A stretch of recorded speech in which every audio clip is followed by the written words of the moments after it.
Patrick and Laura Fink join us once again with more. Ladies, good morning. Good morning, Raul. Okay, so Trump tweeting this morning he's going to leave the businesses behind because, you know, he's got that other job. Got to run the country. Is this important? Did this have to happen, Laura? Well, it's clear that he really should be completely divesting himself from control over his businesses and putting his assets into a blind trust the way every president before him with these potential conflicts of interest has done. He has shown an unwillingness to do this, even laughing off, oh, I'll put it in a blind trust, give it to my kids, but haha, that's not really a blind trust. So this tweet, we don't really know very much, but we do know that there are, due to the nature of his businesses, inherent conflicts in countries around the world that could potentially jeopardize national security and put him in the fray of the emoluments clause of the Constitution. So we'll see what he says 2 weeks from now in terms of how he plans to do that, and if in fact we know enough, because we don't have his tax returns, we don't have information on the degree to which he's invested and lent money by foreign governments, if we know enough to be able to take that seriously and feel comfortable with it. Sure. Wendy, what are your thoughts? I mean, we're talking over 100 businesses in 20 plus countries, the guy's worldwide. What are your thoughts? Here's the counter argument to all of that, and I understand all those arguments, and they're good ones. But on the other hand, you've got somebody who's been genius in business, who's been very successful, is a deal maker, is somebody that can really be successful in that arena. Why wouldn't we want people like that to become involved in politics? People that are good negotiators, people that are good bringing people together. Now, regardless of what you think about Donald Trump personality-wise as a person, you've got to look at some of what he's done for the business. So if we now say you're going to have to put all of that aside, not be involved at all, that might dissuade others in his position for running for office. That's the argument that people are making, that are saying there should be some way that people like Donald Trump should have somewhat of an interest in business and be able to keep some of that, or at least keep it within his family. Except now, people like Donald Trump have something that's before. going to be something that's have a conflict of interest? And they that have is one of the things that's going to have to be determined legally, because one of the things he's got to do is make sure that it is above board legally as well as optics-wise, appearance-wise. Laura, what were you saying? Well, I was just saying that I think we have a miscommunication here. I'm not saying that Donald Trump shouldn't have run for president. I'm saying that Donald Trump, like everyone else before him, has a responsibility to disconnect those conflicts of interest from his presidency. I mean, I don't think it discourages anyone from being the leader of the free world to have some set of responsibilities to not personally enrich themselves and to avoid the conflicts of interest that could jeopardize American security. So I think that you can have both. I don't think we need to be worried about people vying for the presidency. We had quite a few candidates this year. But so it's not to say that he can't have been a businessman. It is to say he cannot be a businessman while in office, nor can he have a direct connection to those businesses, which could threaten our ability to govern both in the United States and around the world. How is that possible? We're assuming his kids are going to take over his network and his businesses.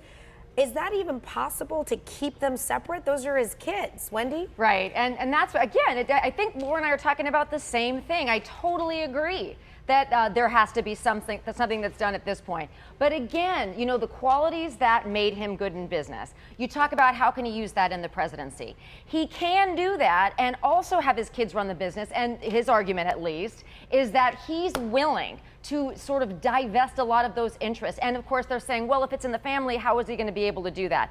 You know, he's going to have his hands full running the country. So he would argue, and his team has argued, that it's entirely possible. Remember, that's what he tweeted out this morning.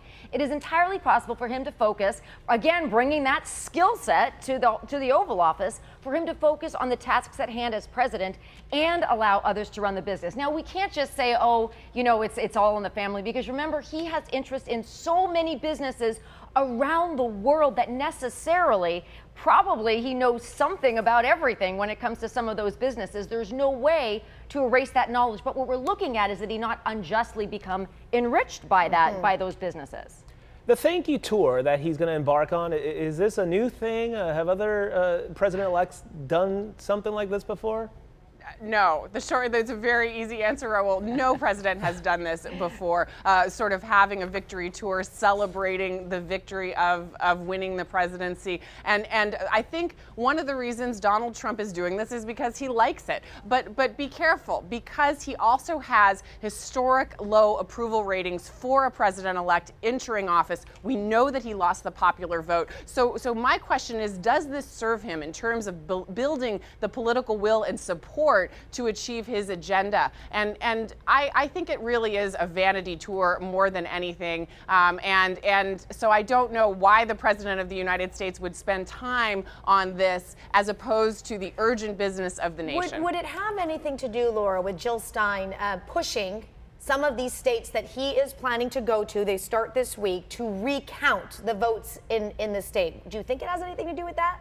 I don't think it has much to do with that. He said months ago that he was planning to do this because he loves the rallies and he loves the interplay with the crowds that he builds. So I think those are two separate issues. But the Stein recount is interesting, and let's just say it's the recount because, you know, it's not going to change the result. But one of the things that this investigation will uncover is it will have to look at the voting machines to see if there was any impropriety, to see if foreign governments attempted to hack some of these. And that is not to say that that is the result or that it will delegitimize the election in any way, but it is something that Lindsey Graham has called for. We know that the Russians have interfered with our election by promoting the fake news sites, by hacking into the DNC. We really do need to know whether you're a Republican or a Democrat, the extent to which they had influence over this election, so that can be stopped in the future. We know we have another one in 2 years, and we don't want Russia calling the shots or attempting to intervene in what should be a purely American enterprise. And Jill Stein said that, I mean, even she said there's really no proof yet. They're just looking into it. Is it a waste of time? Is it a waste of money? We'll let you have the last word, Wendy. Yes to both. But let me say a little bit more than that. We're used to seeing apology tours, not victory tours, or as Laura puts it, vanity tours. Probably a little of both. But one of the things in connection with the recount rule that I think is a really good point, one of the things Donald Trump is doing is sort of reintroducing himself to the American public. Because let's face it, we have seen a bit of a different man over the last couple of weeks that we saw during the election. Not just in reaching out to his enemies or those that were vehemently opposing him during the primary and during the general, but really demeanor-wise as well. And who's to say that this new tour isn't going to be a reintroduction of President-elect Trump instead of candidate Trump? In fact, that has been one of the themes that's characterized the last couple of rallies he's done. You know, maybe he's just sort of reinventing himself, as we say, as he gets ready to take office on January the 20th. All right, Wendy Patrick, Laura Fink. Thank you both. Laura, love the glasses. Oh, thank you. All right, time right now is 7:14. Those deadly wildfires forced thousands of people to evacuate.